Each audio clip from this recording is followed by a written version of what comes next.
வணக்கம்.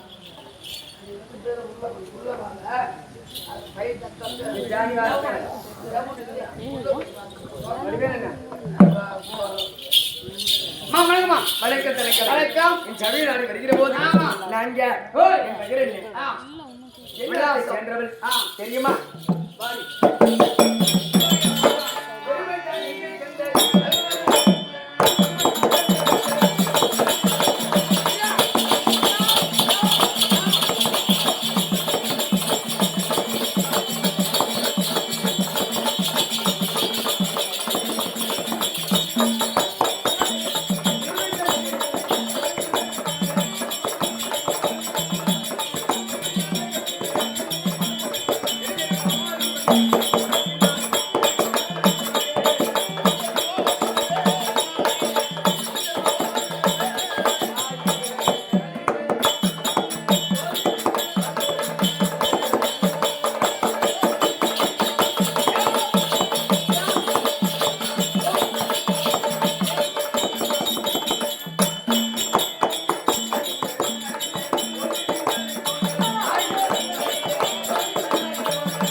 மின்னாளைகளே பான்மதி என் தந்தையா யாரு வடமதுராபுரியை ஆண்டு வராரி பலராம சக்கரவர்த்தி ஏவலை எம்மையாருக்கும் அம்மனுக்கும் பிள்ளையாக பிறந்தவர்கள் என்னுடைய பெயர் பிறந்துருவாள்.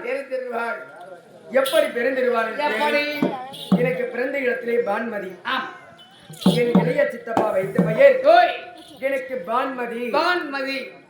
நான் சிறிய வயதாக இருக்கிற போது அந்த பான் என்றால் என்ன, சந்திரன். மதி என்றால் என்ன? மதி என்றால் சந்திரன். பான் சூரியன். அந்த சந்திரனுக்கும் சூரியனுக்கும் ஒப்பட்டதாகவே அழகாக இருந்தபடியா என் இளைய சித்தப்பா பான்மதி என்று பெயர் வைத்தார். நான் பருவம் அடைந்து நான் யாரையும் அடைந்திருக்கிறேன். யாரை தெரியுமா உங்களுக்கு? அவனை என்று சொல்லக்கூடிய அத்திபுரத்துக்கு வேந்தர் யாரு? நாட்டு மன்னன் மகராஜன். இந்த அத்திபுரத்துக்கு வேந்தர் அவனை புவனி 56 நாடு. இந்த நாட்டுக்கு துரை மன்னர். என் கணவரை நான் மணந்திருக்கிறேன். என் உடன் பிறந்தவர் ஒருவர் இல்லை என்றாலும் நான் புகுந்த இடத்திலே என் தங்கை மாறி எத்தனை பேர் தெரிய மாறி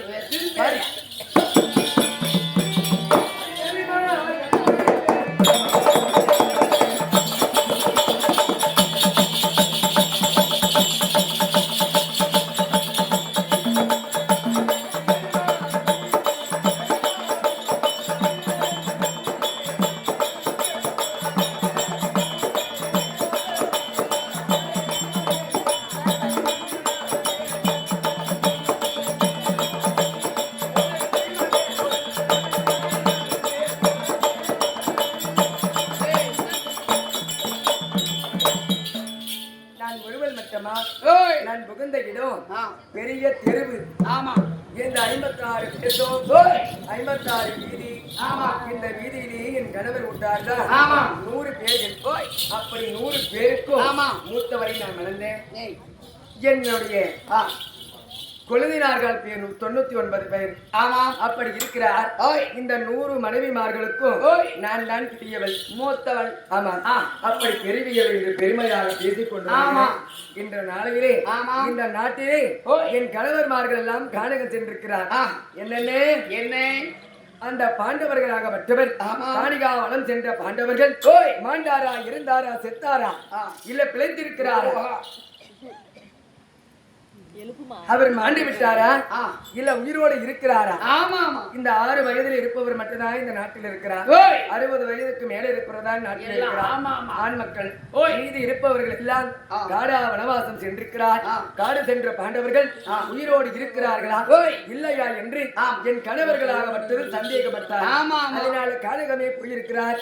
இந்த நாட்டிலே நாங்கள் பெண்மணிகளாக மற்றவர்கள் இந்த அரண்மனையிலே 100 பேரு. என்னுடைய மாமியார் யாரு? காந்தாரி அம்மையார். டைம் இல்ல. ஆமா. அதனாலே எங்கள் மாமியா எங்களுக்கெல்லாம் இந்த வீட்டுக்கு பெரியவங்களா இருக்கிறவங்க யாரு எங்கள் மாமியா. ஆமா. யாரு? காந்தாரி அம்மா. இந்த அரண்மனையில் இருக்கிறார். நாங்கள் இருவரும் இத்தனை பேர் இருக்கிறோம். என் தங்கைமார்களை அழைத்து மாமியா என் தங்கைமார்களை அழைத்து தகுந்த ஆலோசனைகள் செய்ய வேண்டும். தங்கைமாரிடத்திலே சில வார்த்தைகள் நாங்கள் பேச வேண்டும். அப்படி தங்கைமாரை அழைத்து அதுக்கு பின்பாக சொல்கிறேன்.